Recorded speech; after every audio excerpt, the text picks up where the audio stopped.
Hello everyone, सभी प्यारे बच्चों का वार्म वेलकम करता हूँ वाईटी योर इंग्लिश ट्यूटर पे। आज है मंडे और मंडे को होता है मेरा ट्रैवल डे।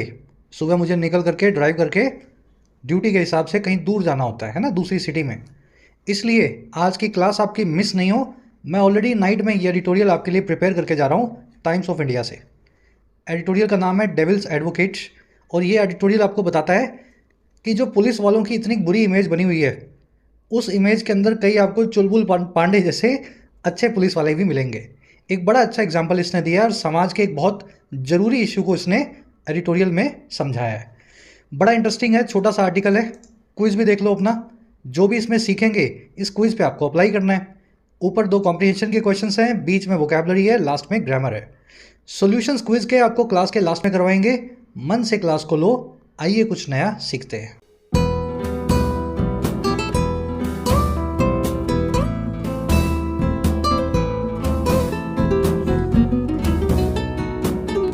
चलिए, कह रहे हैं द डेविल्स एडवोकेट। डेविल कौन होता है? शैतान। और एडवोकेट कौन होता है? वकील। शैतान का वकील कौन होता है? देखिए, डेविल्स एडवोकेट वो आदमी है जो बुरी चीज़ों में भी अच्छी या अच्छाई को ढूंढने की कोशिश करे। बट डेविल शैतान में तो कुछ अच्छा है नहीं, लेकिन शैतान की शैतानियत के साथ साथ हो सकता है उसमें कुछ इंसानियत भी हो, किसी पहलू में वो अच्छा भी हो। तो डेविल्स एडवोकेट किसी इशू पे कॉन्ट्रा व्यू देने की कोशिश करता है ना। भाई अच्छा है सबको पता है, बुरा है सबको पता है, लेकिन बुराई में भी कुछ अच्छाई कहीं हो सकती है। तो डेविल्स एडवोकेट नाम का आदमी उस बुराई में से अच्छाई को निकाल के आपको समझाएगा। अब ये डेविल्स एडवोकेट कोई भी हो सकता है। हो सकता है आप ही हो सकता है आप ही किसी गलत चीज़ में कुछ अच्छी चीज़ ढूंढ रहे हो। तो ये कोई अलग आदमी नहीं है, आप में से और हमसे ही बनता है। अब ये डेविल्स एडवोकेट कौन है इस आर्टिकल में? कह traffic inspectors compassionate gesture rescues students academic dilemma. Correct, traffic inspector था, चुलबुल पांडे जैसा। घटना आपको भी पूरी समझाएंगे। कह रहा है उसका जो कंपैशनेट गेस्चर है। अब ये क्या होता है जेस्चर? जेस्चर होता है इशारा जो आप अपनी हरकतों से करते हैं। आप किसी को फ्रेंडली जेस्चर देंगे तो उससे दोस्ती बढ़ाएंगे। किसी से एनिमोसिटी वाला जेस्चर रखेंगे तो आप उसको घूरेंगे, है ना, उसको गालियाँ देंगे। इन्होंने दिखाया है कंपैशनेट जेस्चर। कंपैशनेट क्या होता है जी? जिसमें दूसरे आदमी के लिए पैशन हो, सहानुभूति हो, सिंपथी हो। तो इनका सहानुभूति भरा जो काम है या जो इशारा है, उस काम के जरिए वो रेस्क्यू करता है, बचाता है एक स्टूडेंट की एकेडमिक डिलेमा को। डिलेमा का मतलब होता है धर्म संकट। एकेडमिक का मतलब है जो पढ़ाई से, एकेडेमिया से रिलेटेड हो। एकेडमिक्स क्या है? आपका 10वीं का, 12वीं का, कॉलेज का, मास्टर्स का जो कोर्स है, जो ये पूरा पीरियड है, वो आपका एकेडमिक्स कहलाता है। तो इस इंस्पेक्टर ने कुछ ऐसा करके दिखाया कंपैशनेट अंदाज में कि एक स्टूडेंट की एकेडमिक ईयर को इन्होंने बचा लिया, उनकी डिलेमा को, धर्म संकट को इन्होंने दूर कर दिया। समझ गए? जेस्चर सिनोनिम, वो सब्जेक्ट है आपका, वर्ब है इसकी रेस्क्यूज, प्रेजेंट टेंस में लिखा गया है। हेडलाइंस को प्रेजेंट टेंस में इसलिए लिखा जाता है, इंडेफिनिट टेंस में, ताकि आप उसको पढ़ के उस घटना की फीलिंग ले पाएँ। जैसे सहवाग ने 6 रन का जो एक शॉट खेला, ठीक है, अब वो शॉट तो वो खेल चुका, लेकिन आप टीवी में देख रहे हो। अब वो खेल चुका है, उसके बाद कमेंटेटर क्या बोलता है? ये सहवाग ने लगाया छक्का। अरे भाई, सहवाग तो छक्का लगा चुका है ना, आप तो बाद में बोल रहे हो। लेकिन ये सहवाग ने लगाया छक्का, इसका मतलब ये है कि आपको लाइव मैच की फीलिंग मिल सके। इसीलिए हेडलाइंस को, ताकि आपको लाइव फीलिंग मिले उस घटना की, प्रेजेंट इंडेफिनिट टेंस में लिखा जाता है। ठीक है, चलिए कंपैशनेट वर्ड को देख लेना। कम मतलब साथ में, पैशन मतलब किसी के लिए इमोशन। जब कोई भी कंपैशनेट काम आप करते हैं, आप दूसरे के इमोशन से आइडेंटिफाई करते हैं, सहानुभूति होती है आपके काम में। बढ़ेंगे आगे जल्दी से, इस आर्टिकल की वोकैबुलरी पर नजर डालेंगे। 4-5 वर्ड्स हैं, शुरू में देख लो ताकि इसको आप स्मूथली पढ़ सको। इस क्लास को बिल्कुल बेसिक से बनाता हूं मैं। अगर सब चीज़ें आपको समझ में आती हैं, फ़ायदा करती हैं प्रिपरेशन में, तो क्लास को लाइक दिया करो। इससे मेरा हौसला बनता है ताकि इन क्लासेस को ला सकूं। अभी रात में क्लास आपके लिए इसीलिए बना करके जा रहा हूं, कल आपकी छुट्टी ना हो, मेरी ड्यूटी की वजह से आपकी पढ़ाई में ब्रेक ना आए। टेक्स्ट बुक की सेल अभी एक्टिव है। 307 के प्राइस पे आपको 1 साल का प्रो पास मिल रहा है टेक्स्ट बुक का, जिसमें 70-75 हज़ार मॉक टेस्ट और साथ ही प्रीवियस ईयर पेपर्स मॉक की फॉर्म में आपको मिल जाएंगे। एग्जाम्स इसमें 700 से ज़्यादा कवर्ड हैं। आप SSC, bank, EPFO, steno, defence, railways जो भी एग्ज़ाम प्रिपेयर कर रहे हैं, इस सिंगल मॉक टेस्ट पास में सभी जो मॉक टेस्ट आपको मिल जाएंगे। 3 साल की वैलिडिटी के साथ में लाइफ टाइम पास भी अवेलेबल है 439 के प्राइस पे। इसका भी बेनिफिट आप ले सकते हैं। सेल का फ़ायदा लेने के लिए कमेंट सेक्शन में जाएं, आपको दिखाएगा टेक्स्ट बुक का लिंक। जो भी प्राइस आ रहा हो आपको कूपन अप्लाई करना है YT10।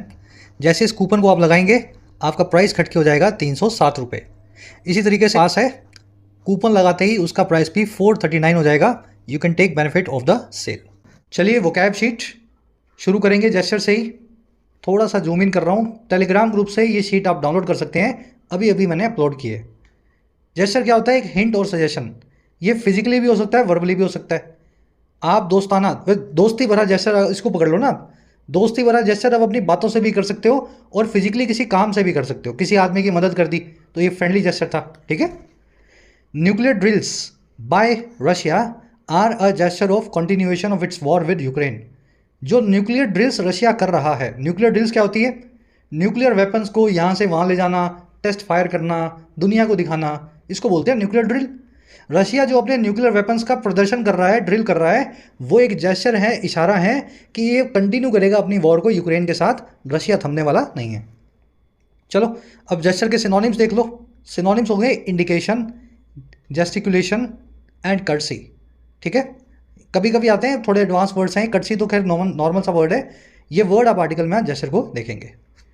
चलिए अगला वर्ड है डिलेमा। सबको ये वर्ड आता होगा। धर्म संकट बोलते हैं इसको हिंदी में। अ डिफिकल्ट सिचुएशन, जिससे बाहर निकलना मुश्किल हो, जिसमें आपको समझना है ये करूं या वो करूं। At the start of the second wave of the pandemic the nation was in a dilemma. Pandemic की सेकेंड वेव की शुरुआत में, दूसरी लहर की स्टार्ट में, पूरा देश धर्म संकट में था। और किस चीज़ पे था? ओवर लगा के बता रहे हैं। Over the necessity of lockdowns. Lockdowns की नेसेसिटी को लेकर के, लॉकडाउन्स की ज़रूरत को लेकर के। आधा देश कहता था कि लॉकडाउन लगा दो, है ना, पैंडमिक खतरनाक है। आधा कह रहा था लॉकडाउन मत लगाना, हमारे रोजगार बंद हो जाते हैं। तो ये एक धर्म संकट सा होता है। अब धर्म संकट को कॉन्ट्री, प्रेडिकामेंट, बाइंड और हॉब्सन्स चॉइस, इस वर्ड से भी बताया जाता है। हॉब्सन्स चॉइस मतलब नो चॉइस एट ऑल। एक तरफ कुआं एक तरफ खाई, कहाँ कूदोगे, है ना। वही एक तरफ कुआं एक तरफ खाई, अंग्रेजी में बोल देते हैं हॉब्सन्स चॉइस। तो ये इडियम्स है प्यारी प्यारी, किसी ना किसी एग्जाम में आप इनको सामना करोगे, याद रखा करो, पढ़ लिया करो। चलिए नेक्स्ट वर्ड अपने पास आज स्क्रूपल। देखो ये वर्ड आर्टिकल में आया नहीं है, लेकिन इससे बनने वाले बहुत सारे वर्ड्स हैं जिनमें से एक आएगा। स्क्रूपल का मतलब होता है आपका वो नैतिक सेंस जो आपको सही और गलत के बीच का बताए। जैसे सबको बताए चोरी करना खराब बात है, अच्छी बात नहीं है ना। लेकिन शायद इस बात के लिए आपको किसी को बताने की ज़रूरत ना पड़े। ऐसा नहीं है कि पुलिस ने कानून बनाया है चोरी पे कि आपको सज़ा मिलेगी इसीलिए बुरा है, सबको पता है बात। तो जो बात दिमाग में सबको पता होती है वही नैतिक मूल्य स्क्रूपल्स होते हैं। चोरी ना करना, पराई स्त्री पे नज़र ना डालना, किसी से द्वेष ना करना, किसी का नुकसान ना करना। अब वहीं से एक वर्ड बनता है स्क्रूपलस, ठीक है। इसका मतलब होता है ऐसा आदमी जो स्क्रूपल्स जो है समझता हो, सिद्धांतवादी आदमी जो कि सही और गलत के बीच का फैसला कर सकता हो। और इसका उल्टा क्या होगा? अनस्क्रूपलस। इसका मतलब है बदमाश। ऐसा आदमी जिसको फर्क नहीं पड़ता सही गलत का, जिसके कोई सिद्धांत नहीं है। और इसी बदमाश को अपने आसान भाषा में बोलते हैं क्रूकेट। मैंने स्पेलिंग गलत लिख दी है, डबल ओ आता है यहाँ पे, सही मैं कर दूंगा बाद में। क्रूकेट नाम का वर्ड आप आर्टिकल में देखेंगे। स्क्रूपल यानी सिद्धांत, स्क्रूपलस मतलब सिद्धांतवादी, अनस्क्रूपलस मतलब जो सिद्धांतवादी ना हो, बदमाश हो, सही गलत के बीच में जान करके भी ज़्यादा उसको फर्क ना पड़ता हो। और अनस्क्रूपलस ही क्रूकेट होता है, टेढ़ा और बदमाश आदमी। The shopkeeper had no scruples. दुकानदार के कोई सिद्धांत नहीं थे। और किस चीज़ को लेकर के? About selling defected products even to his regular customers. सिद्धांत नहीं थे डिफेक्टेड प्रोडक्ट्स को बेचने के, यहाँ तक कि अपने रेगुलर ग्राहकों को। कॉन्शियस भी बोलते हैं सिद्धांत को, प्रिंसिपल भी बोलते हैं, मॉरल्स भी बोलते हैं और एथिक्स भी बोलते हैं, ठीक है। तो ये वर्ड आप आर्टिकल में देखेंगे। चलो ये वर्ड देखते हैं, मॉरल। कुछ याद आया मुझे इस पर? देखो MORAL मॉरल और MORALE इसको बोलते हैं मोराल। ये अलग वर्ड है, ये अलग वर्ड है। मॉरल का मतलब नैतिक मूल्य, सिद्धांत। मोराल का मतलब है कॉन्फिडेंस या आत्मविश्वास। कई बार बोलते हैं ना मोराल खत्म हो गया यार, मोराल, वो क्या मोराल है? यही मोराल ही है, ई लगा दो आगे, आत्मविश्वास की बात करता है। चलो लिख लेना, कहीं याद रह जाए तो अच्छा है। अगला वर्ड अपने पास मैनिफेस्ट। देखिए मैनिफेस्ट का मीनिंग होता है रियल, एडजेक्टिव फॉर्म में, और वर्ब फॉर्म में होता है किसी चीज़ का रियल बनना। हिंदी में इसको बोलते हैं अवतरित होना। आपने कुछ सोचा हुआ है, ये करूँगा, लेकिन वो सोच सोच ही रहेगी जब तक आप उस काम को नहीं करें। और जिस दिन कर देंगे वो सोच मैनिफेस्ट हो जाएगी, रियल बन जाएगी, अवतार ले लेगी, अवतरित हो जाएगी। ठीक है, इसीलिए भगवान के अवतारों को जो हिंदी में हम अवतार बोलते हैं ना, अंग्रेजी में बोलते हैं मैनिफेस्टेशन। वही भगवान नाम की सोच जो है कभी शिव बन के, कभी विष्णु बन के, राम कृष्ण बन के मैनिफेस्टेशन करती है, अवतार लेती है। हर dreams of being independent manifested with her selection for the job. इसके जो सपने थे इंडिपेंडेंट होने के, आज़ाद होने के, वो सच हो गए, मैनिफेस्टेड हो गए उसके जॉब में सिलेक्शन के साथ ही। तो पहले सपना था, जॉब बन गई, रोज़गार शुरू हो गया, तो सपना हकीकत हो गया, है ना। चलिए, हकीकत होना, मैनिफेस्ट होना, रियलाइज़ होना, मटेरियलाइज होना, एक्चुअलाइज होना, ये सारे वर्ड से इस मैनिफेस्ट को बताते हैं। आज आप मैनिफेस्टेशन नाम का वर्ड आर्टिकल में देखेंगे। चलिए, लास्ट वर्ड है अपने पास, एम्बार्क। ध्यान से समझना इसको। एम्बार्क 3-4 दिन पहले ही आया था, मैंने कहानी बताई थी इसको। जब आप किसी जहाज़ पे सवारी करते हैं, पानी के जहाज़ पे, है ना, और आपका कुछ सामान है, सामान लेके आपको जाना है या सामान को ही पहुंचाना है कहीं और, जब सामान को आप जहाज़ के ऊपर रख देते हो ना, इसको बोलते हैं आपने एम्बार्क कर दिया। समझ पा रहे हो? कंटेनर बड़ा सा, कोई गाड़ी वाड़ी है आपकी, जो भी चीज़ आप जहाज़ पे रख देंगे, आप नीचे आकर के कैप्टन से बोलेंगे I have embarked my belongings, जो भी मुझे भेजना था। वहीं से वर्ड बना है। एम्बार्क का मतलब होता है किसी नए सफ़र की शुरुआत करना। जैसे कोई आदमी जहाज़ पे अपना सामान रख देता है और उस सामान को भेजने की तैयारी कर देता है। थोड़ा सा देखो, बना तो ऐसे ही ये वर्ड, जहाँ से बना है वहीं से बता रहा हूँ, है ना, याद रह पाए तो अच्छा है। इस तरीके से the couple is planning to embark on a 6 month world tour. Couple जो है प्लान कर रहा है एम्बार्क करने को, स्टार्ट करने को 6 महीने के वर्ल्ड टूर को, 6 महीने दुनिया के टूर को। एम्बार्क को वेंचर करना भी बोलते हैं। अगर कोई बिजनेस खोल रहे हो आप, नई जर्नी शुरू कर रहे हो, तो वो बिजनेस आपका वेंचर होता है। ठीक है ना, इसीलिए आपने सुना होगा बिजनेस वेंचर, है ना। बिजनेस की एक सफ़र है वो, आपने कुछ नया बनाया है, उसको बेचोगे। इसको बिगिन, कमेंस, एंटर करना भी बोलते हैं, कुछ नई चीज़ को शुरू करने को। आज आप वेंचर नाम के वर्ड को वर्ब फॉर्म में आर्टिकल में देखेंगे, कोई नया कदम। चलिए, 5 वर्ड्स जितना डिटेल में हो सकता था मैंने आपको बता दिया, और बिल्कुल वैसे ही समझाया जैसे इन वर्ड्स को मैंने सीखा था। अब आएंगे आर्टिकल पे, एक समरी आपको दें किस बारे में लिखा हो पता लगे। समरी ये है कि पुलिस वालों की इमेज ऐसी है हमारे दिमाग में कि यार बड़े ही, अब क्या वर्ड बोलूँ मैं, पब्लिक प्लेटफॉर्म पे आपका भी एक्सपीरियंस रहा होगा। कभी आपकी गाड़ी रोकी हो किसी पुलिस वाले ने, बाइक रोकी हो, तो है ना, पैसे मांगते हैं आपसे। पहला काम क्या करता है पुलिस वाला, रोकते ही उसके दिमाग में आता है कि कुछ माया मिलेगी, माया। और ये जो करप्ट इनकी इमेज है ना, काफ़ी हद तक सही है। लेकिन इस बीच बीच में कोई कोई पुलिस वाला आपको ऐसा सुनने को मिलेगा, देखने को मिलेगा, जो निष्पक्ष होगा, ईमानदार होगा और अपने काम के लिए डेडिकेटेड होगा। ऐसा ही एक किस्सा एक स्टूडेंट के साथ हुआ। जब 10वीं की वो बच्ची थी, अपना एग्ज़ाम सेंटर लोकेट नहीं कर पा रही थी, इसलिए वो बैठ गई ब्रिज पे और रोने लगी। एक पुलिस वाले ने देखा, गाड़ी रुकवाई, बच्ची से पूछा क्या कर रही हो, क्यों रो रही हो। उसने बताया इसलिए रो रही हूँ। गाड़ी में बैठाल के उनको अपने एग्ज़ाम सेंटर तक छोड़ के आया और घर वालों को बाद में फ़ोन किया। तो इतनी जहमत आजकल कोई नहीं उठाता, पता ही आपको, दुनिया बड़ी है ना, फास्ट हो गई है। तो ये कंपैशनेट जेस्चर जो था इनका, हमें ये बताता है कि सब पुलिस वाले एक जैसे नहीं हैं। आज की टोन है इंस्पायरिंग, इंस्पायर कर रहा है, और थोड़ी सी ह्यूमरस, ह्यूमर रखेगा बीच में। चुलबुल पांडे आपको याद करवाएगा दबंग वाला। शुरू करें आर्टिकल को, चलिए। कह रहा unlike people in most other professions, police are thick skinned. कह रहा है जी अनलाइक, देखो अनलाइक का मतलब होता है बिल्कुल उल्टा। कह रहा है जी बिल्कुल उल्टे ज़्यादातर लोगों के। और कौन से लोग? जो दूसरे प्रोफेशंस में हैं, जो वकील हैं, जो डॉक्टर्स हैं, इंजीनियर्स हैं। कह रहा है इनसे बिल्कुल उल्टा पुलिस वाले जो होते हैं वो थिक स्किन्ड होते हैं। थिक मतलब मोटा, स्किन मतलब चमड़ी वाला। पुलिस वालों की चमड़ी बहुत मोटी होती है। अब इसका मतलब क्या है चमड़ी मोटी होने का? देखिए, थिक स्किन्ड एक फ्रेज अंग्रेजी में, इसका मतलब होता है आप संवेदनशील नहीं है बिल्कुल भी, आपकी चमड़ी पे कोई असर ही नहीं पड़ता किसी का दुख देख करके, सुख देख करके। इसको आप बोल सकते हैं हाईली इनसेंसिटिव। ठीक है, और इसके लिए वन वर्ड भी है हमारे पास, कैलस। कैलस का मतलब होता है कोल्ड हार्टेड। कैलस किलर वो किलर है जिसने ठंडे दिल के साथ में कत्ल किया है ना। कोल्ड हार्टेड समझते हो, सोच समझ करके, सब कुछ देख करके, जान करके, फिर भी गलत काम कर रहे हो आप और आपको फर्क भी नहीं पड़ रहा। You are a thick skinned और हाइपर इंसेंसिटिव पर्सन, कैलस भी बोल सकते हैं। तो एक्चुअल में थिक स्किन का है ये, नीचे थिन आएगा। अब थिक का बिल्कुल उल्टा क्या होता है, थिन स्किन्ड वो आदमी है जो बहुत ज़्यादा प्रभावित हो जाता है, किसी को रोता देखने लगे तो रोने लगे।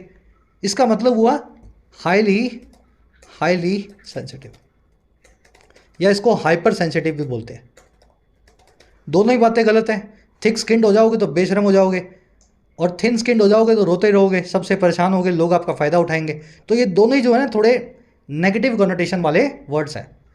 अब देखो इतना समझ लिया तो एक वर्ड और बता देता हूँ जो इन दोनों से जुड़ा हुआ है, नॉनशैलेंट। नॉनशैलेंट क्या होता है, इसको कोई परवाह ही नहीं है। हालांकि ये थिक स्किन जैसा पर्सन ही है, लेकिन दीन दुनिया से ऊपर उठ चुका आदमी। लिख देता हूँ, दीन दुनिया से ऊपर उठ चुका आदमी। अब नॉन साइलेंट होना इसलिए बुरा नहीं है क्योंकि इसको दूसरे के नहीं, अपने खुद के दुख से भी मतलब नहीं होता। समझ गए, जी रहे हैं, बस ज़िंदगी मिली है ना। तो इस तरह के आदमी को बोलते हैं नॉन साइलेंट। ये इनडिफरेंट होता है समाज के लिए और खुद के लिए भी। तो इनसे मिलता जुलता वर्ड है, याद रखें। आगे बढ़ते हैं। एक सवाल आपसे यहाँ पूछ लेता हूँ, पुलिस के लिए आर क्यों लगाया गया है? पुलिस तो सिंगुलर है, यहाँ पे इज का इस्तेमाल क्यों नहीं किया गया? आगे करवाऊंगा ये कॉन्सेप्ट, थोड़ा सा फ्लो बनाते हैं। कह रहा है जी पुलिस वाले बड़े थिक स्किन्ड होते हैं। कह रहा है जी despite being portrayed as crooked, ruthless and और incompetent in popular culture, they don't seem to mind. कह रहा है जी बावजूद पोर्ट्रेट होने के, देखिए बीइंग प्लस में वर्ब की थर्ड फॉर्म, पैसिव बना हुआ है यहाँ पे। बी फैमिली की वर्ब प्लस में वर्ब की थर्ड फॉर्म आ जाए तो पैसिव बन जाता है अपने आप, आपको कुछ नहीं करना। कह रहे बावजूद पोर्ट्रे होने के, पोर्ट्रे का मतलब होता है दिखाना, बीइंग पोर्ट्रेट मतलब दिखाए जाने के, डिस्पाइट यानी बावजूद। कह रहे बावजूद दिखाए जाने के, और कैसे? बदमाश, जंगली और इनकॉम्पिटेंट, अकुशल, पॉपुलर कल्चर में, किताबों में, कहानियों में और फिल्मों में, बावजूद इस तरह का दिखाए जाने के, they don't seem to mind, वो बिल्कुल भी माइंड नहीं करते हैं, जैसे हैं वैसे ही चलते हैं। समझ गए ना? फिल्मों में कितना भी दिखा लो पुलिस वाले क्या करते हैं क्या नहीं करते, बट जिस पुलिस वाले को बेशर्मी करनी है वो करेगा। He doesn't seem to mind, mind करना यानी किसी चीज़ को दिमाग पे लेना। दे की वो बाय डोंट सीम, दे आया पुलिस के लिए। अगेन पुलिस के लिए प्लूरल प्रोनाउन का यूज़ किया गया है। इस कॉन्सेप्ट में आप सीखेंगे, अभी आपको करवाऊंगा। डिस्पाइट यानी बावजूद, डिस्पाइट के बाद में ऑफ का इस्तेमाल कभी नहीं करना है, आपको पता होगा। अगर ऑफ लगाना है और बावजूद वाला मीनिंग आपको चाहिए तो आपको लिखना है इन स्पाइट और फिर ऑफ। पोर्ट्रे करना यानी दिखाया जाना, बीइंग पोर्ट्रेट, दिखाए जाते हैं ये। क्रूकेड और अनस्क्रूपलस आदमी आपको पता है, असिद्धांतवादी। रूथलेस होता है जंगली, वहशी। इनकॉम्पिटेंट यानी जिसको काम ही ना करना है अपना, जो अकुशल हो। कह रहा है one reason for their portrayal as bad cops may be because their depictions are mirror reality. कह रहा है जी एक रीज़न उनके दिखाए जाने का, पोर्ट्रेयल का, और कैसे? बुरे कॉप्स के तरह हैं। कॉप यानी पुलिस वाला, पुलिस वाले को कॉप बोलते हैं आसान भाषा में। कह रहे एक रीज़न उनके बुरे दिखाए जाने का, बुरे कॉप्स बनने का, वो हो सकता है मे बी, क्योंकि उनकी जो डिपिक्शंस हैं, उनकी जो डेफिनेशन है, उनकी जो वर्णन है, डिपिक्शन यानी वर्णन, वो मिरर करता है, आईना दिखाता है रियलिटी का। समझ गए ना? पुलिस वालों को ऐसा क्यों दिखाया जाता है? रीज़न इसका ये है क्योंकि ऐसे वो हैं। तो one reason is their depictions mirror reality. और कब? ऑन टू मनी ओकेजन्स, बहुत सारे ओकेजन्स पे, बहुत सारे मौक़ों पे। समझ गए मीनिंग इसका? फिल्मों में जैसे दिखाए जाते हैं, रियल में भी ऐसे ही हैं ज़्यादातर मौक़ों पे, इसीलिए फिल्मों में दिखाए जाते हैं। रीज़न की वर्ब है मे बी, डिपिक्शंस की वर्ब है मिरर। मिरर का मतलब होता है आईना, नाउन फॉर्म में, लेकिन यहाँ पे मिरर एक वर्ब है, इसका मतलब होता है आईना दिखाना। ये डिपिक्शंस आईना दिखाते हैं हकीकत का। कह but once in a blue moon there comes a police story that reminds both those who are highly suspicious of cops as well as those who admire them for their vice squad qualities। कह रहे लेकिन once in a blue moon, देखिए blue moon का मतलब होता है, moon कभी blue देखा है आपने? देखा आपने कभी नीला चांद? पर होता है, नहीं होता तो इस ईडियम के हिसाब से होता है, ऐसा समझ लो। और ब्लू मून जब भी होगा वो बड़ा ही रेयर इवेंट होगा। तो once in a blue moon का मतलब है कभी बिरले ही, कभी किसी रेयर ओकेजन पे ही एक पुलिस स्टोरी ऐसी आती है, पुलिस वालों पे एक खबर ऐसी आती है, there comes a police story that reminds, जो याद करवाती है दोनों ही टाइप के लोगों को। किस किस टाइप के लोगों को? उन लोगों को जो बहुत ज़्यादा सस्पिशियस हैं, जिनको बड़ा संदेह है पुलिस वालों का, जिनको लगता है पुलिस वाले गलत ही होते हैं। और साथ ही साथ उन लोगों को भी, एज वेल एज दोस्त भी, जो एडमायर करते हैं उनको उनकी वाइस स्क्वाड क्वालिटीज़ के लिए। देखिए वाइस का मतलब क्या होता है? आपकी बुराइयों को बोलते हैं वाइस। और वाइस स्क्वाड जो है ना, ये एक फिल्म थी, शायद इस पर एक मूवी भी आप चेक करना, जिसमें बुरे कॉप्स होते हैं, बहुत बुरे पुलिस वाले होते हैं, लेकिन उनके अंदर अच्छाइयाँ होती हैं। काम उल्टे करेंगे सारे, लेकिन उल्टे कामों से किसी सीधे काम को, जैसे वो नहीं होता किसी अपराधी को गोली मार देना, गोली मारना गलत काम है किसी भी आदमी को, लेकिन अपराधी को मारिए तो क्या गलत है? तो ये वाइस स्क्वाड जो मूवी और जो फिल्म है, जो किताब है, वैसी क्वालिटीज़ के लिए कुछ लोग पुलिस वालों को एडमायर भी करते हैं, उनकी प्रशंसा भी करते हैं। तो कह रहे कभी कभी कोई ऐसी स्टोरी आती है जो इन दोनों तरह के लोगों को, पुलिस वालों से वहम खाने वालों को भी और पुलिस वालों को एडमायर करने वालों को भी रिमाइंड करवाती है। और क्या रिमाइंड करवाती है? दैट वो ये रिमाइंड करवाती है, there is indeed an entity called the good cop, कि वास्तव में एक एंटिटी ऐसी भी है, एक पदार्थ, एक ऐसा जीव, एक ऐसा प्रजाति ऐसी भी है जिसको आप कॉल कर सकते हैं, बुला सकते हैं अच्छा पुलिस वाला। तो ऐसी पुलिस स्टोरियां आप कभी कभी जरूर देखोगे। हर आदमी बोलेगा, चाहे पुलिस वालों से नफरत खाता हो चाहे प्यार करता हो, कि यार ये तो पुलिस वाला अच्छा है, मतलब पुलिस वाले अच्छे भी हो सकते हैं। थोड़ा लंबा सेंटेंस था, ब्रेक करके बताया आपको मैंने। मेरी कोशिश ये है कि भाई मैं नहीं पढ़ूंगा, आप पढ़ो मेरे साथ। अकेला मैं पढ़ जाऊंगा तो क्या मतलब है, वो तो यूट्यूब पे चल ही रहा है सब जगह, है ना। Once in a blue one आपको बता दिया मैंने, वेरी रेयरली। ईडीएम है, आज के क्विज में मैंने पूछी है। पुलिस स्टोरी की वर्ब है कम्स, देयर से क्लोज शुरू हुआ है, इसलिए वर्ब को सब्जेक्ट से पहले रखा गया है। हमेशा ऐसा ही होगा, जब भी देयर से क्लोज शुरू होगा पहले वर्ब आएगी फिर सब्जेक्ट आएगा। तो there comes one police story, that आया पुलिस स्टोरी के लिए, वर्ब आई है इसकी रिमाइंड्स, ये रिमाइंड करवाती है। दैट वो ये कि there is indeed an entity, again there से क्लोज शुरू हुआ, वर्ब पहले है एंटिटी से, है ना, एंटिटी सब्जेक्ट है, वर्ब इज है।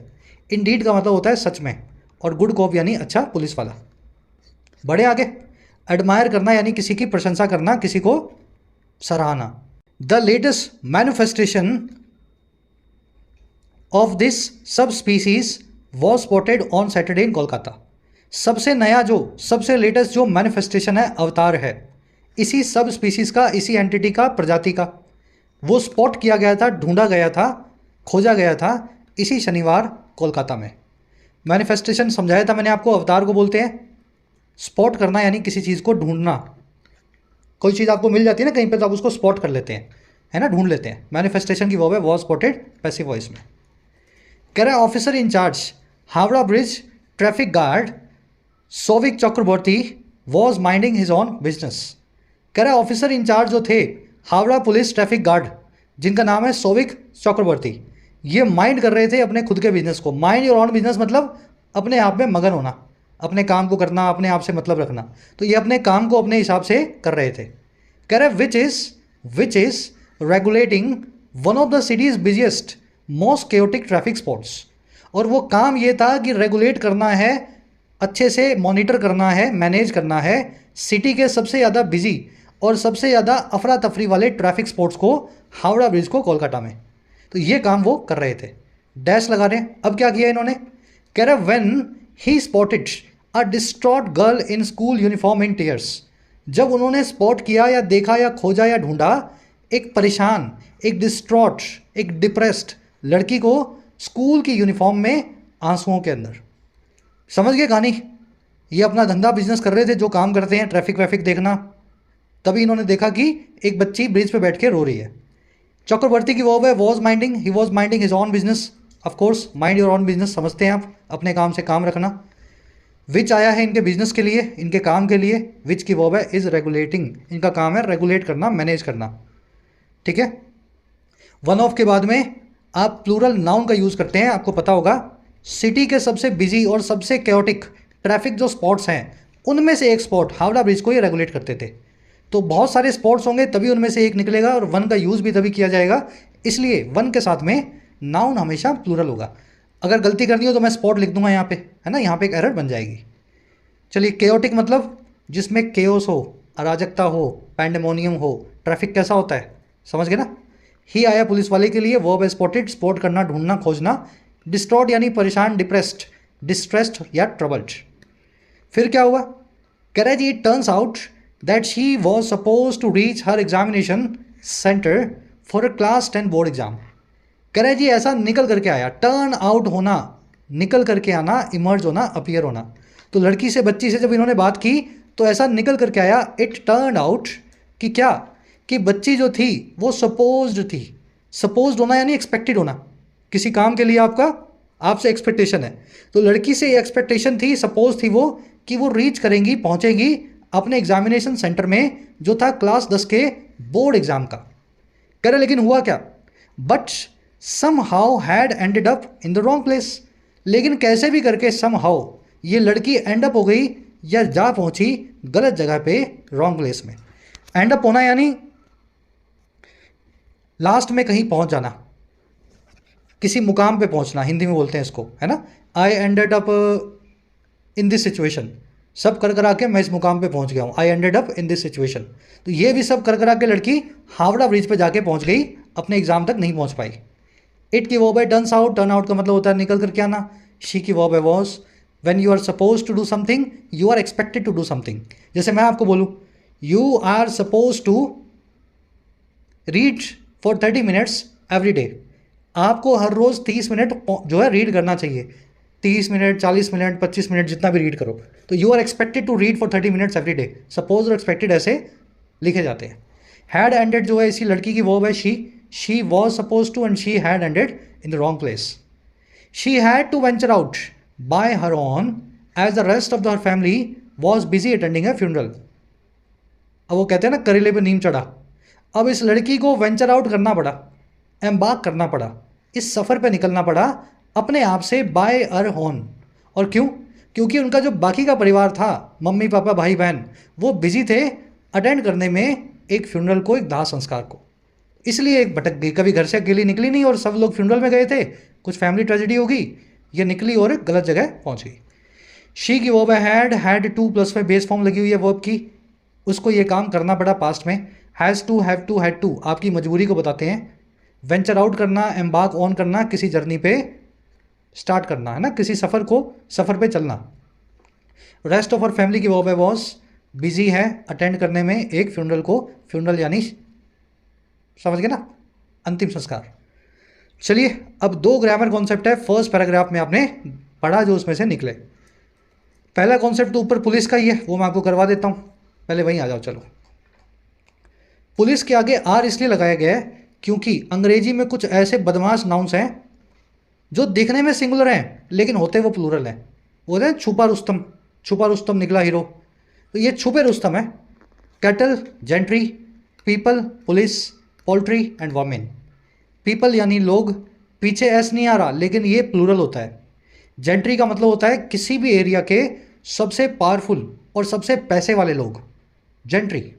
कैटल का मतलब होता है जानवर, किसी खेत में मवेशी जो बोलते हैं ना, गायें, भैंसें, बकरियां, ऊँट वूँट जो भी रखो आप, जनरली जिनका दूध निकलता है, मैमल्स होते हैं, वो होते हैं कैटल्स। पुलिस यानी सभी पुलिस वाले, पुलिस वर्ड का मतलब ये है पुलिस मैन, आगे मैन लिखने की जरूरत नहीं है, ये नाउन ही है, प्लूरल हमेशा प्लूरल वर्ब लेगा, प्लूरल प्रोनाउन लेगा। पोल्ट्री का मतलब होता है ये सब पोल्ट्री फार्म में मुर्गे मुर्गियाँ, चाहे 1000 मुर्गे हो तब भी पोल्ट्री, एक मुर्गा हो तब भी पोल्ट्री। वर्मिन होते हैं छोटे मोटे कीड़े, घर में आती हैं जो छिपकलियाँ विपलियाँ, लीजर्ड विजर्ड है ना, ये वर्मिन होते हैं सब। तो ये सारे वर्ड्स आपको याद रखने हैं, जहाँ दिख जाएं प्लूरल वर्ब दोगे, प्लूरल प्रोनाउन दोगे। चलो क्वेश्चंस बनाते हैं कुछ। द करप्ट पुलिस इज या are a menace to the society. भ्रष्टाचारी पुलिस जो है वो एक मैनेस है, एक सोर्स ऑफ डेंजर है, खतरा है समाज के लिए, परेशानी का सबब है समाज के लिए। मैनेस क्या होता है? परेशानी या खतरे की कोई चीज़, है ना। अब ये बताओ पुलिस के लिए क्या लिखूं, इज लगाऊं? छुपा रुस्तम वाला नाउन है ये, इज नहीं, ये आर लेगा। Corrupt police are a menace to the society. Cattle was या वर्ब ग्रेजिंग लिखना था, यहाँ लिख दूं क्या? ठीक है, एक मिनट इसका अलाइनमेंट सही कर दूं मैं। कैटल वॉज या were grazing peacefully in the pasture while vermin was या were in search of food. मवेशी जो थे चुपचाप ग्रेज कर रहे थे, जुगाली कर रहे थे, खा रहे थे पैस्चर के अंदर, चरागाह के अंदर। पैस्चर क्या होता है? समझ गए ना, वो चरने वाला वो सारा प्लेस होता है जो जहाँ पे खाते रहते हैं। तो मवेशी चुपचाप खा भी रहे थे अपना, जबकि जो वर्मीन थे आसपास में, जो छोटे मोटे इंसेक्ट्स थे, वो फूड को ढूंढ रहे थे, खाने को तलाश रहे थे। तो कैटल वॉज नहीं, कैटल वर लिखना पड़ेगा। कुछ लोग कैटल्स लिख देते हैं, कैटल्स नहीं होता भाई, कैटल्स। कैटल्स नाम का कोई वर्ड ही नहीं अंग्रेजी में। कैटल अपने आप ही प्लूरल है बिना इसके, ठीक है, सुपर पावर है इसके पास। तो यहाँ पे आपको लिखना पड़ेगा कैटल वर ग्रेजिंग, और यहाँ लिखना पड़ेगा vermin were in search of food. As people start coming to the mall, the prices of the shops will soar. जैसे जैसे लोग आना शुरू करते हैं इस मॉल में, वैसे वैसे दाम जो है शॉप्स के वो बढ़ने लगते हैं। लोग आएंगे, प्राइसेस बढ़ेंगे, है ना, दाम बढ़ेंगे दुकानों के। सोर अगर समझ नहीं आ रहा है तो इसको आप लिख सकते हैं इंक्रीज। सिंपल वर्ड है इंक्रीज, इंक्रीज। चलो अब क्या लिखूं मैं, एज पीपल स्टार्ट्स लिखूं या स्टार्ट लिखूं? अरे प्लूरल है भाई, यहाँ पे लिखना पड़ेगा स्टार्ट, और वैसे ही प्राइसेस विल इंक्रीज। मेरे ख्याल से कॉन्सेप्ट समझ गए होंगे आप। अब इस कॉन्सेप्ट को जो आपने बेसिक सा समझा है ना, इसका एक एडवांस फॉर्म बताता हूँ। पीपल वैसे तो प्लूरल है, लेकिन पीपल नाम का नाउन जो है ना, कभी कभी अपने आगे अ ले लेगा, अ पीपल। और अ पीपल अंग्रेजी में एक बिल्कुल सही वैलिड जो है फ्रेज है। इसका मतलब होता है a type of people. The native American tribes are a people with rich cultural traditions and languages. जो नेटिव अमेरिकन ट्राइब्स हैं, अमेरिका की जो पुरानी प्रजातियां हैं, जनजातियां हैं, वो एक टाइप ऑफ पीपल हैं, अ पीपल हैं, जिनका रिच कल्चरल और ट्रेडिशंस हैं और लैंग्वेजेस हैं। तो ये सेंटेंस बिल्कुल सही है, इसमें कोई दिक्कत नहीं है, अ पीपल आ सकता है। बस इसी केस में आएगा जब अ टाइप ऑफ पीपल आप लिखना चाह रहे हो। The Chinese are a people known for their long history and diverse customs. Chinese एक टाइप ऑफ पीपल हैं, एक प्रकार के लोग हैं जो जाने जाते हैं अपनी लंबी हिस्ट्री के लिए और विविधता वाले कल्चर या कस्टम्स के लिए। तो ये एडवांस फ्रेज हमेशा याद रखें, बहुत बार आपको एग्जाम्स में अ पीपल लिखा हुआ दिखेगा। चलिए कॉन्सेप्ट हो गया पूरा। समझ में आया या नहीं आया कमेंट से बता दिया करो, नहीं आया होता तो किसी और तरीके से किसी और दिन बता देंगे। सस्पिशियस होना यानी किसी चीज़ के लिए शंका में होना, किसी चीज़ के ऊपर वहम होना। तो you are suspicious of something, of preposition fixed है इसके बाद। सस्पिशियस को डाउटफुल, मिसट्रस्टफुल, वेरी, इन सभी वर्ड से बताया जाता है और ऑफ लगा करके ही बताया जाता है, ठीक है। Doubtful of something, very of something, ये प्रेपोजिशन को याद रखना, क्विज में पूछी है। चलिए आगे बढ़ते हैं। एक कॉन्सेप्ट और था जो मैंने सेकंड वाला आपको बताया नहीं, इसको पूरा कर लेते हैं फिर वो कॉन्सेप्ट करवाता हूँ। कहानी आपने समझ ली, अब लास्ट में देगा अपना ही कंक्लूजन। कह रहा है जी एंटर्ड इंस्पेक्टर चक्रवर्ती। एंटर का मतलब क्या होता है? घुसना, घुसना ही होता है ना, कहीं एंटर कर गए आप। देखिए एंटर के बाद में अगर किसी आदमी का नाम आ जाए तो इसका मतलब होता है मिलो। अगर मैं हिंदी में बताऊं तो आओ चक्रवर्ती, इंस्पेक्टर चक्रवर्ती की दुनिया में, एंटर इंस्पेक्टर चक्रवर्ती। समझ पा रहे हो? तो आओ मिलो इंस्पेक्टर चक्रवर्ती से, आओ इंस्पेक्टर चक्रवर्ती की दुनिया में एंटर करो। यहाँ क्या होता है? कह रहे he immediately gave the upset girl a ride on his official vehicle. उन्होंने फटाफट से इस लड़की को एक राइड दिया, एक सवारी दी अपने ही ऑफिशियल व्हीकल पे, सरकारी गाड़ी में। Calling up traffic control room to ensure an unimpeded route to the right exam centre. Call up करते हुए काम किया इन्होंने, फ़ोन करते हुए काम किया ट्रैफिक कंट्रोल रूम को, ये इंश्योर या सुनिश्चित करने के लिए कि एक खुला रास्ता इनको मिले, अनइम्पेडेड रूट मिले। अनइम्पेडेड मतलब समझते हो, जिसमें कोई रुकावट ना हो, कोई बत्ती ना हो, और कहाँ मिले? इनके सही एग्जाम सेंटर तक इस बच्ची के। तो इन्होंने ये काम करके दिखाया, ट्रैफिक कंट्रोल रूम को ही फ़ोन कर दिया कि एग्ज़ाम के लिए लेट हो रही है, गलत जगह पहुंच गई है, मैं छोड़ने जा रहा हूँ सरकारी गाड़ी में, पूरे रास्ते के अंदर मुझे मेरा रास्ता साफ कर दो, मैं ताकि इनको टाइम पे पहुंचा सकूं। ही की वो गेव, जब उन्होंने इस लड़की को सवारी दी तब वो कॉल अप भी कर रहे थे, फ़ोन भी कर रहे थे ट्रैफिक कंट्रोल रूम को, ठीक है, दोनों काम एक साथ हो रहे थे। तो दूसरे काम को वर्ब के आईएनजी फॉर्म से बताया कॉमा लगा के, इसको बोलते हैं प्रेजेंट पार्टिसिपल साइमल्टेनियस एक्शन। अगर क्लास में रेगुलर हो तो ये स्ट्रक्चर आपको बार बार देखने को मिलती है। अनइम्पेडेड का मतलब होता है जो बिना रुकावट के हो, इम्पेडिमेंट यानी रुकावट, इम्पीड यानी रोकना, इम्पीडेड यानी रुका हुआ, अनइम्पेडेड मतलब साफ, जिसमें कोई रुकावट नहीं है। इम्पेडिमेंट से इम्पीड, उसी से अनइम्पीड और उसी से अनइम्पेडेड, ठीक है। The girl reached just in time, लड़की पहुंच गई बिल्कुल वक्त पे, इन टाइम वक्त रहते, गर्ल की वर्ब है रीच्ड। कह रहे जी move over Chulbul Pandey and Harry Callahan. कह रहा है जी मूव ओवर करो, अब पीछे छोड़ दो। देखिए मूव ओवर या गेट ओवर, इसका एक और सिनोनिम है गेट ओवर, लिख देता हूँ यहाँ। इसका मतलब होता है इन चीज़ों को छोड़ो, इनसे आगे बढ़ो। कह रहा है आगे बढ़ो चुलबुल पांडे से और हैरी कैलगन से, ये तो फिल्मी काम है सब। कह रहा है inspector Chakraborty is here. Inspector Chakraborty जो हैं वो यहाँ है, अब आ चुके हैं आपके सामने। समझ गए? मूव ओवर यहाँ पे वर्ब है, सब्जेक्ट दिया नहीं हुआ क्योंकि वर्ब की बेस फॉर्म से सेंटेंस को शुरू किया गया है। इसको बोलते हैं इंपेरेटिव सेंटेंस, जिसमें कोई कमांड, विश या ऑर्डर दिया जाता है। तो यहाँ पे यू जो है, यू वो अंडरस्टूड है। यू मूव ओवर या you get over Chulbul Pandey. चलिए रैप अप करेंगे क्लास को। दूसरा कॉन्सेप्ट भी देख लो, बिजी के बाद में वर्ब की आईएनजी फॉर्म क्यों लगाई गई है? टू अटेंड क्यों नहीं लिखा? बिजी टू अटेंड वो इसलिए नहीं लिखा, ये सारी वर्ब्स आपको याद होनी चाहिए। देखो ये दोनों तो है एडजेक्टिव्स, बिजी और वर्थ, बाकी हैं सारी verbs. Admit, deny, consider, avoid, spend time, waste time, keep on, postpone, एक दूसरे की उल्टी हैं ये। स्पेंड टाइम यानी वक्त बिताना, वेस्ट टाइम यानी वक्त को ख़राब करना, रिज्यूम यानी शुरू करना, फिनिश यानी ख़त्म करना, कंसीडर यानी किसी चीज़ के बारे में सोचना, अवॉइड यानी उससे बचना, एडमिट यानी मान लेना, डिनाई यानी मना कर देना, एन्जॉय का मतलब है मज़ा लेना, टॉलरेट का मतलब होता है सज़ा की तरह सहना, रिज्यूम, फिनिश वही बात है। काइंड, हेल्प और रजिस्ट ये दो स्ट्रक्चर्स हैं, फिर किसी क्लास में करवाएंगे। रजिस्ट का मतलब होता है रोकना, है ना, आप अपने आप को हंसने से नहीं रोक पाए, you could not resist your self laughing. Afford का मतलब होता है किसी चीज़ की कॉस्ट को सहना, जैसे कोई घर है आप उसको अफोर्ड कर सकते हैं तो उसका पैसा आप दे सकते हैं, घर को खरीद सकते हैं, है ना। तो you can afford buying this house, afford two by नहीं, अफोर्ड बाइंग दिस हाउस। ये सारी वर्ब्स और ये दोनों एडजेक्टिव्स हमेशा अपने बाद नाउन लेंगे, और अगर नाउन नहीं आया हुआ तो वर्ब जो आएगी उसको आईएनजी फॉर्म में बदल देंगे, जेरेंड बना देंगे। लिस्ट आपको याद होनी चाहिए, बार बार देखो, बोलो, लिखो, स्क्रीनशॉट लो, ठीक है ना, ये अब आपका काम है। कुछ क्वेश्चंस दिखाता हूँ। The police are considering to arrest या अरेस्टिंग द मिनिस्टर। पुलिस वाले कंसीडर कर रहे हैं मिनिस्टर को अरेस्ट करने का। कंसीडर वर्ब जो है इसके बाद में आएगा या तो कोई नाउन या आएगी वर्ब की आईएनजी फॉर्म। अरेस्ट करना एक वर्ब है, तो कंसीडर टू अरेस्ट ना लिखें, आपको लिखना पड़ेगा कंसीडर अरेस्टिंग, ठीक है। अब यहाँ कंसीडरिंग, यहाँ अरेस्टिंग गलत नहीं है, बिल्कुल सही है। ये मेन वर्ब है, ये जेरंड है, मेन वर्ब का ऑब्जेक्ट है। Did you enjoy to watch या वॉचिंग द मूवी, क्या मूवी को देखना आपने एंजॉय किया? तो एंजॉय टू वॉच नहीं, enjoy watching the movie. We have postpone to go या going out of India for a while, हमने भारत से बाहर जाने का प्लान पोस्टपोन कर दिया है, आगे के लिए धकेल दिया है, ठीक है, पोस्टपोन कर दिया है। तो पोस्टपोन टू गो नहीं लिख सकते, आपको लिखना पड़ेगा पोस्टपोन गोइंग, ठीक है। कीप ऑन यानी जारी रखना, पोस्टपोन यानी आगे के लिए किसी काम को धकेल देना।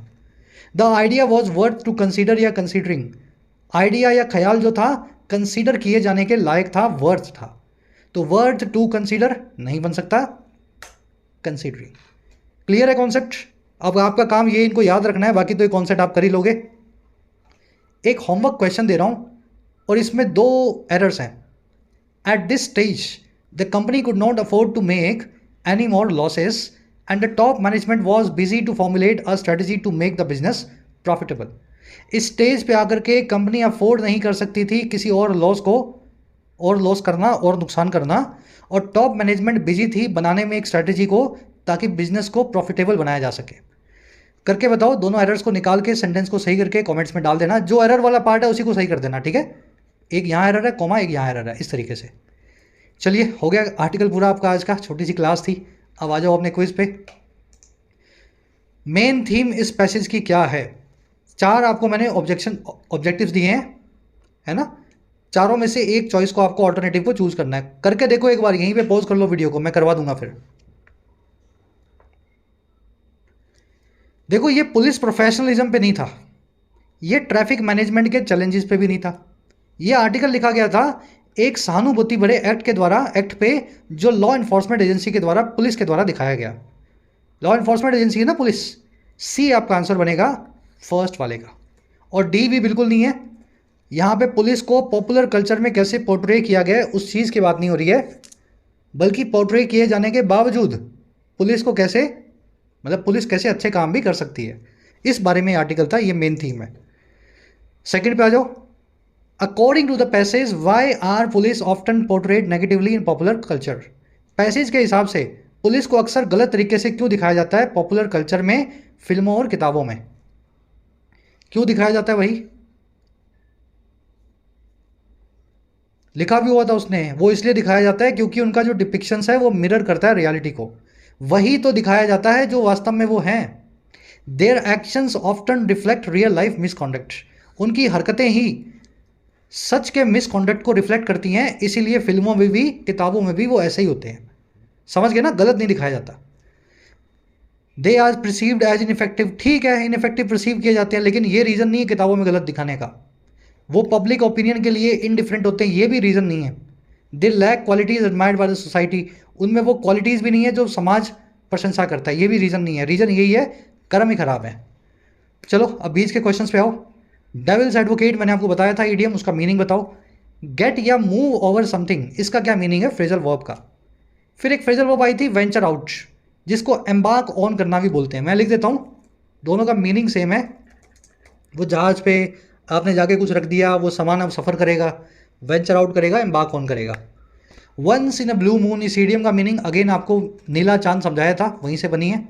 और लास्ट में मीनिंग पूछा है अनस्क्रूपलस का। क्या मीनिंग होता है क्रिकेट, क्या होता है जेस्चर, या क्या होता है कॉन्ट्री? बहुत इजी क्वेश्चंस हैं। फर्स्ट कमेंट में आंसर डाल दिए गए हैं इसी वीडियो के नीचे, जाके मैच कर लेना मेरे आंसर से अपने आंसर्स को। लास्ट में पूछा है जी एरर से क्वेश्चंस हैं 3। पहला आपको एरर मिलेगा इस वर्ड की वजह से, दूसरा आपको एरर मिल सकता है इस वर्ड के आसपास, और तीसरा आपको मिलेगा इस वर्ड की वजह से। ढूंढो एरर्स को, फर्स्ट कमेंट से चेक कर लेना। आउट ऑफ 10 कितने मार्क्स मिले, ज़रूर से अपने मार्क्स को शेयर करना कमेंट सेक्शन में। और क्लास कैसी लगी आज की? जो लोग पूरी देखते हैं बताया करो लिख के, सर पूरी देखी PD। और जिनको अच्छी भी लगे PDI लिख दिया करो, ताकि ऐसी क्लासेस जिन पे PDI लिखो उनके वैसी क्लासेस को मैं बार बार ला सकूं। तो ये आपका फीडबैक मैकेनिज्म है, इसको ज़रूर से, है ना, वो मतदान के अधिकार का इस्तेमाल करें। कल आपसे लेंगे मुलाकात कल की क्लास में। जिन बच्चों को कोर्सेज़ की ज़रूरत है, एक्स्ट्रा क्लासेस की ज़रूरत है, you can take the benefits of the courses. Application को डाउनलोड करें YT ऐप को, आपको राइटिंग का, SSC का और बैंकिंग का, इनफैक्ट UPSC का भी कोर्स मिल जाएगा। अफोर्डेबल कोर्सेज है, मेहनत करना चाहते हैं तो ऐप को डाउनलोड करें, कमेंट सेक्शन में लिंक रखा गया है, you can take the benefits. चलिए।